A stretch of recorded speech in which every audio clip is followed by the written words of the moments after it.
Good morning everyone. Today we will be doing the topic that is law of return to scale. तो इससे पहले हमने किया था लॉ ऑफ वेरिएबल प्रोपोर्शन, तो that was for the short run production function.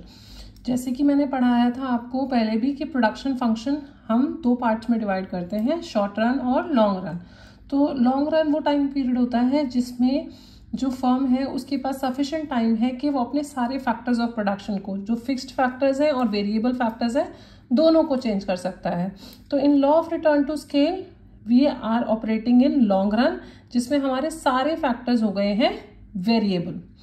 तो law of return to scale is concern with the study of production function, जिसमें हम इनपुट आउटपुट जो रिलेशनशिप है लॉन्ग रन में पढ़ रहे हैं, जहां पे आपके सारे इनपुट्स हैं वेरिएबल। तो सारे आपके जो इनपुट्स हैं वो वेरिएबल हो जाते हैं।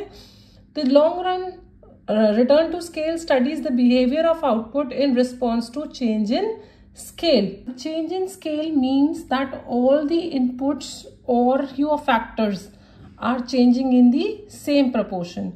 कि change in scale मतलब होता है कि आप इसमें कुछ फैक्टर्स जो इनपुट्स हैं उनको कुछ को नहीं चेंज कर रहे, आप सारे इनपुट्स को चेंज कर रहे हैं and you are changing them in the same proportion, keeping the factor proportion constant.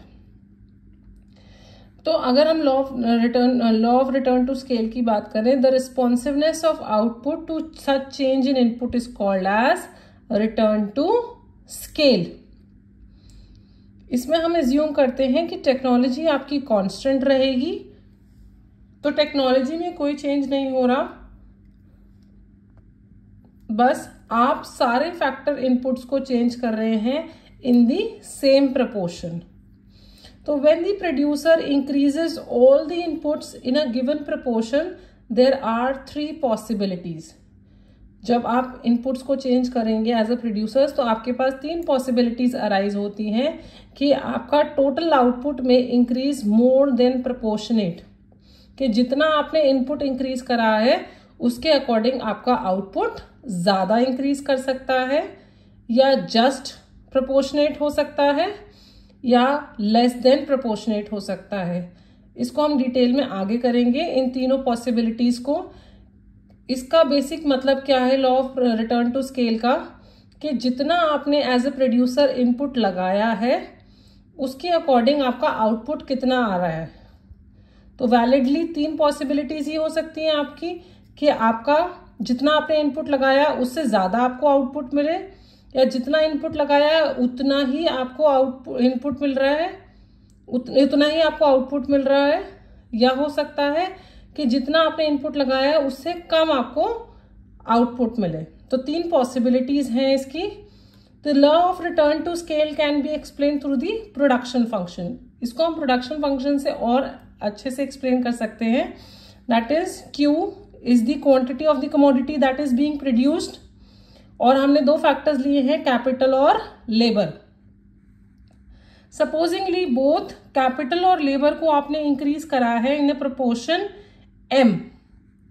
तो प्रपोर्शन जो हमने इंक्रीज करा है M प्रपोर्शन में हमने इनपुट्स को इंक्रीज करा है, तो आउटपुट इंक्रीज हुआ है प्रपोर्शन N में।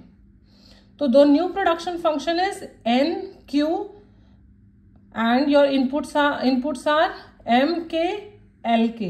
तो ये हमारा न्यू प्रोडक्शन फंक्शन है, जिसको हम इन डिटेल अगर आगे करेंगे तब आपको पता चलेगा कि जितना हमने इनपुट लगाया है उसके अकॉर्डिंग हमने कितना आउटपुट मिला है। तो इसकी जो 3 पॉसिबिलिटीज हैं जो हम इन डिटेल करेंगे अब आगे। तो these are the 3 possibilities. The proportion N may be equal to greater than या less than M। जैसे मैंने आपको बताया था कि इनपुट आउटपुट की रिलेशनशिप देखेंगे तो एक प्रोड्यूसर जितना इनपुट लगा रहा है या तो उससे ज्यादा आउटपुट मिलेगा, जितना लगा रहा है उसके इक्वल आउटपुट आएगा, या जितना लगा रहा है उसके कम आउटपुट आएगा। तो ये 3 केसेस बनते हैं। तो first case is your N is greater then M। N मैंने आपको बताया था, N है आपका आउटपुट और M है आपका इनपुट। तो फर्स्ट केस है कि आपका आउटपुट ज्यादा है, इनपुट कम है। तो जब आपका आउटपुट ज्यादा है, इनपुट कम है, that is increase in the output is greater than the proportionate increase in the input is a situation of increasing return to scale. वो एक सिचुएशन है जो आपको बोला जाता है कि इंक्रीजिंग रिटर्न टू स्केल है। That means the inputs are doubled but the output is more than double. आपने इनपुट्स को डबल किया बट आपका जो आउटपुट आ रहा है वो मोर देन डबल आ रहा है। इसका रीजन हो सकता है कि आपका जो लेबर है वो टेक्नोलॉजिकली एडवांस्ड है, आप ज्यादा स्किल्ड लेबर यूज कर रहे हैं, तो कोई भी रीजन हो सकता है जिसकी वजह से आपका इनपुट डबल से इंक्रीज होकर आउटपुट उससे भी ज्यादा इंक्रीज हो रहा है। सेकेंड केस है when your n is equal to m। That is a situation where increase in total output is proportional to the increase in input. जितना आपने इनपुट डाला है उतना ही आपका आउटपुट इंक्रीज होकर आपको मिल रहा है। This is situation of constant return to scale. Constant return to scale जब आपका n is equal to m, that is inputs are doubled and output is also doubled. The third situation where n is less than m, that is this case, increase in the total output is less than proportionate increase in the input. So that is a situation of diminishing return to scale in which outputs are doubled but the total output is less than double. तो ये तीन situations हैं जो arise होंगी आपकी in the law of return to scale. इसको हम diagram से भी एक्सप्लेन कर सकते हैं। This is the 3 stages of law of return to scale. First stage में that is increasing return. Second stage is you can say constant return जब आपका input is equal to your output. The third stage you can say the stage of diminishing return when your inputs is more as compare to your output. Clear है? तो these are the 3 stages of your law of return to scale. If you have any doubt you can comment me in the comment section.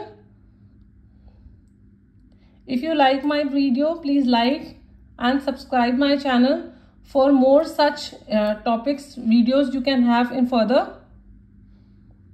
Thank you.